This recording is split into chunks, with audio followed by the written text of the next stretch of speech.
Good morning.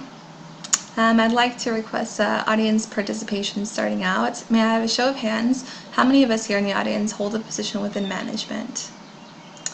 Now keep your hands up if you work within an organization of relatively small scale that has an employee cap that does not exceed 500. Still, keep your hands up now if your organization is even smaller and does not exceed an employee market cap of over 100. Okay. As many of you then know firsthand, managers within small organizations tend to wear a lot of hats. I know not the literal sort of hat, of course, but by necessity they're involved in a wide array of tasks and responsibilities. Sometimes the workload for managers in small companies can be difficult to keep up with.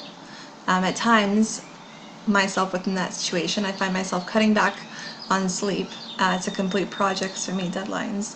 Or after leaving work, sometimes I come home, log right back on remotely, plug away until past a reasonable bedtime. So at times workload is a little bit excessive for small business managers. This is one of the best ones. Many of you likely do the same thing. Sometimes I intentionally take a long route to the bathroom in an attempt to avoid passing desks of obnoxiously chatty coworkers. We all have that person. I'm sure you're imagining that person right now. There's nothing wrong with a chatty Cathy, except, of course, the duration of the conversations sometimes is a little bit unreasonable. Once that person has you hooked, there's no getting away from the conversation. From your reaction, I think most of you, like me, are all too familiar with the situation. But the point I'm trying to make here is that we all from time to time pull out crazy stunts in avoidance of falling behind workloads, crazy stunts such as avoiding conversations with others at times. Sometime last summer, I was in the middle of analyzing data I collected for the last project I was working on when one of our newer sales members approached my desk one afternoon and asked what I was working on. So I informed him I was working on a project to enhance the organizational sustainability of our company. His curiosity abruptly turned into a look of confusion and then concern. After what felt like way too long of a lack of response, he finally responds and says, "Sustainability, huh? Ain't no one got time for that." And turns around and walks away. That was one of the most memorable moments related to sustainability and how others perceive it sometimes. But his comment does bring attention to a very important point. How, as managers, can we be effective at implementing sustainability within the organization without compromising or falling behind on other responsibilities and work that keep the company afloat? It's a difficult balance at times. There's a great quote by the famous Albert Einstein. He quotes, "In the middle of difficulty lies opportunity." Do we all agree with that? Somewhat? Human nature is inclined towards focusing more heavily on the negative aspects of a situation rather than the positive aspects. A scientifically studied psychological phenomenon that is referred to a negativity bias. Instead of segregating the pursuit of sustainability, I propose that each of us as managers and leaders seek opportunities to advance sustainability through an integrated approach, particularly integrating it with such problematic situations that we encounter on sometimes a daily basis. Sustainability can be gradually implemented into existing tasks, processes, and projects, placing particular attention on building sustainability into the long-term solutions and action plans developed when addressing specific obstacles and problems. Integrated actions would, so to speak, kill two birds with one stone. But you may be thinking, how can this be done? What does sustainability really mean? And from the managerial standpoint, what specifically constitutes sustainability within the context of a business?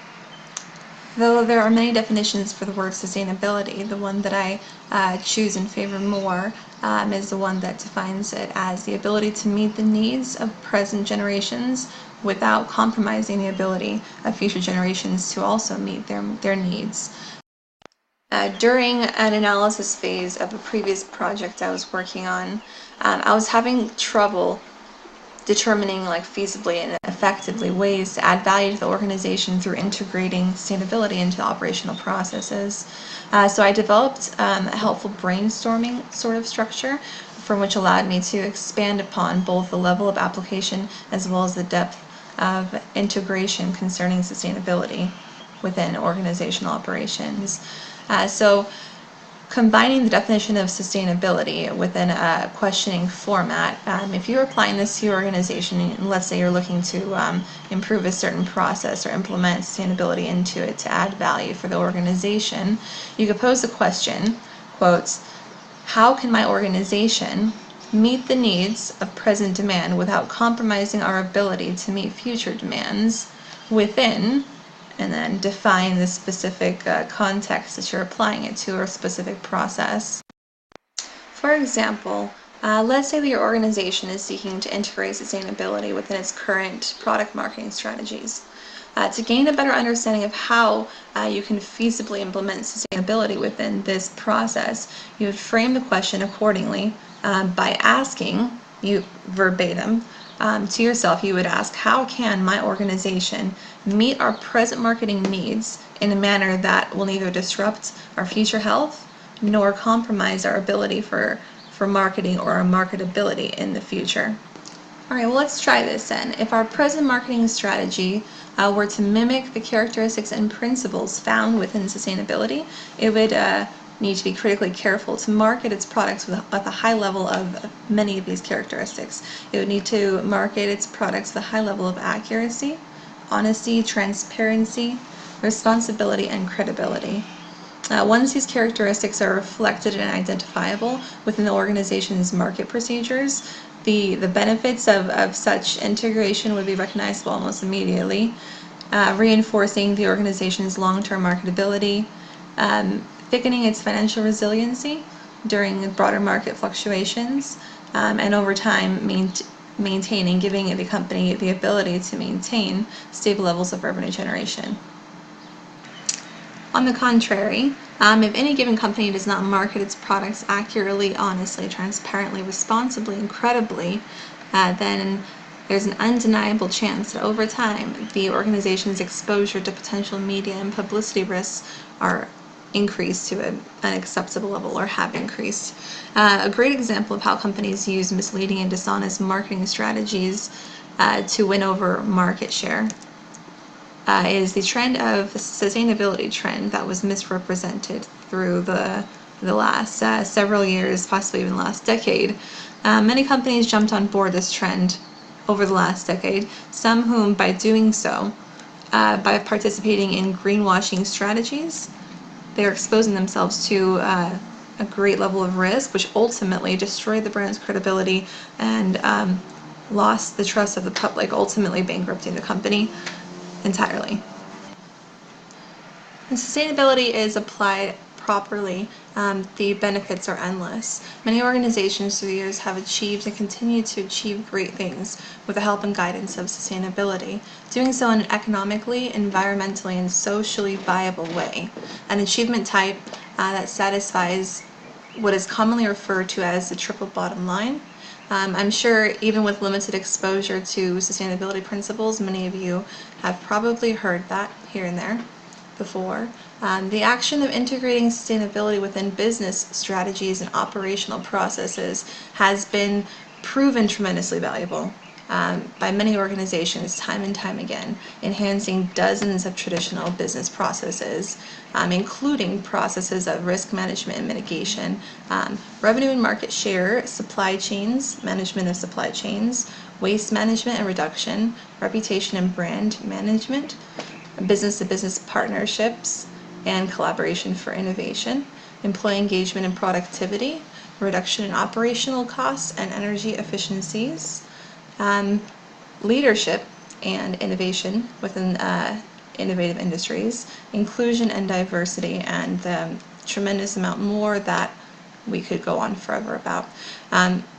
As you can see, these are just a few of the companies that have made substantial progress in the name of sustainability, not just for sustainability, but for the operations and success level of their companies overall.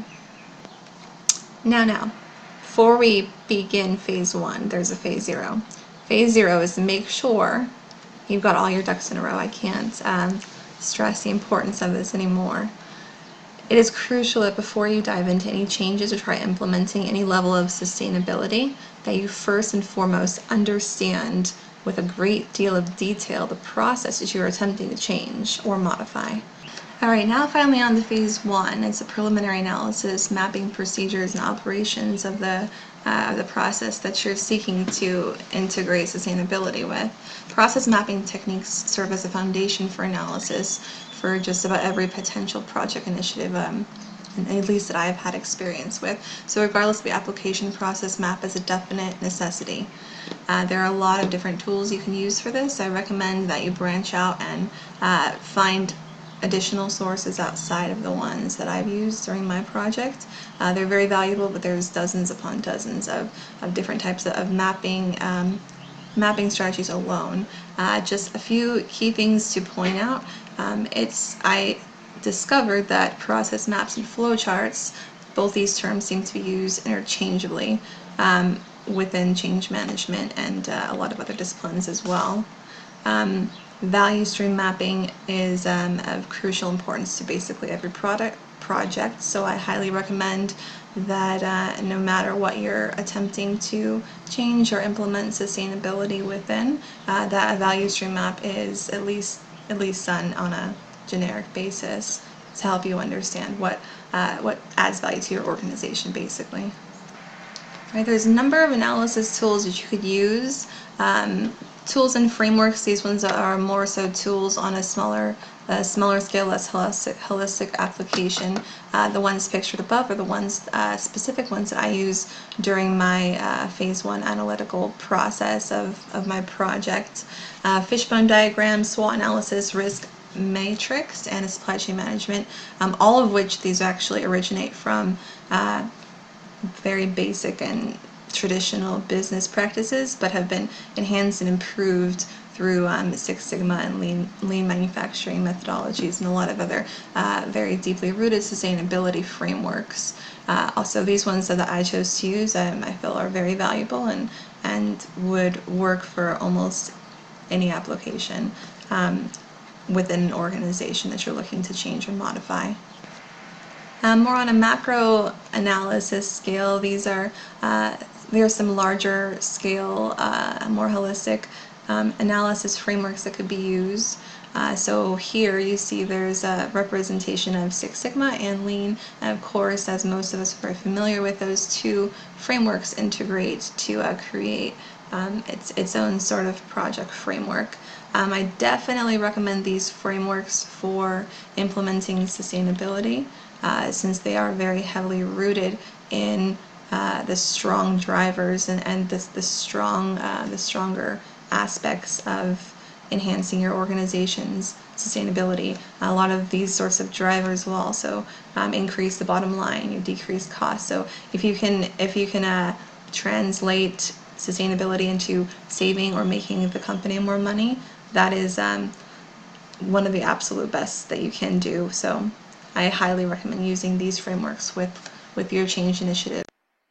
Systems thinking is one of those frameworks that I don't recommend each of you do use during your project initiatives, because it is a very complex, deeper level understanding of the system as a whole and the system's behaviors that are affected and influenced by the interplaying factors within the system.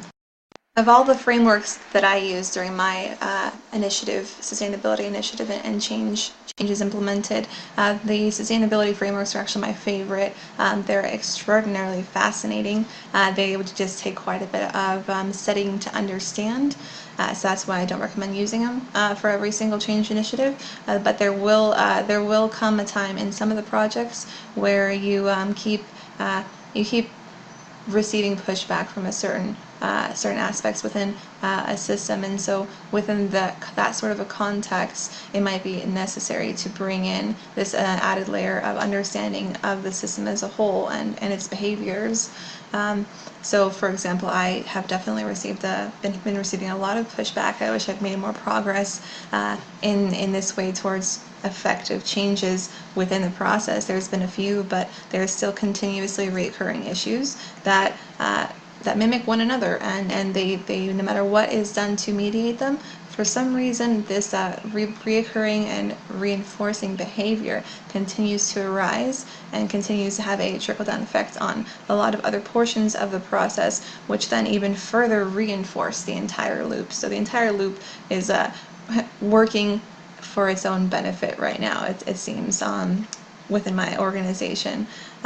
So all of these interplaying factors are just perpetuating some of the resistance and the reoccurrence of problems that we're trying to mitigate. So this is a very valuable framework if you have the interest, time, or you experience setbacks, failures, delays, something down the line, downstream of your project that requires deeper analysis and understanding. Phase 2 is one of the most important steps, honestly, within this change initiative process, because this is the concrete step that establishes all of the initiatives, the metrics for analyzing your progress and eventual success of an initiative. It entails the project charter, all the stakeholders whom are going to be involved in helping progress this initiative. My real advice during this step is to be as concrete and specific as possible when identifying criteria, metrics, the objectives, and initiatives that you're setting out to accomplish. It will help later, I promise. Very important throughout the process of any project change initiatives or sustainability initiatives are those internal stakeholders who are involved and assisting you with implementing and ultimately succeeding with the implementation of changes. Phase 3 of implementation should be a very straightforward process. You already have all of the documents, criteria, metrics laid out for you. Execute the project according to plan and try to meet timelines as best as possible. If and when you do encounter that one project that tends to keep pushing back and is encountering some very systematically rooted problems, my suggestion is put that project on hold for the time being, and you'll need to revisit the analysis stage, specifically revisit the analysis of systems thinking principles and frameworks, as that will give you the kind of depth and knowledge you'll need in order to interpret the behaviors of a system or systematically reoccurring problem. The fourth and final phase of a project is to reassess and reframe the failures that you might have experienced along the way, and make sure that the initiatives that were successfully achieved do continue. They're continued to be implemented and sustained within the organization. One of the most important points of this presentation and project in general is that we're able to identify opportunities where business and sustainability both meet, and there's simultaneous wins on both sides where you can accomplish great things for the business, mediation of whatever issue or problem they're dealing with, while simultaneously advancing the organizational sustainability of your company and your company's processes. There's great opportunity where those two collide, and I wish everyone the best in your future projects as well.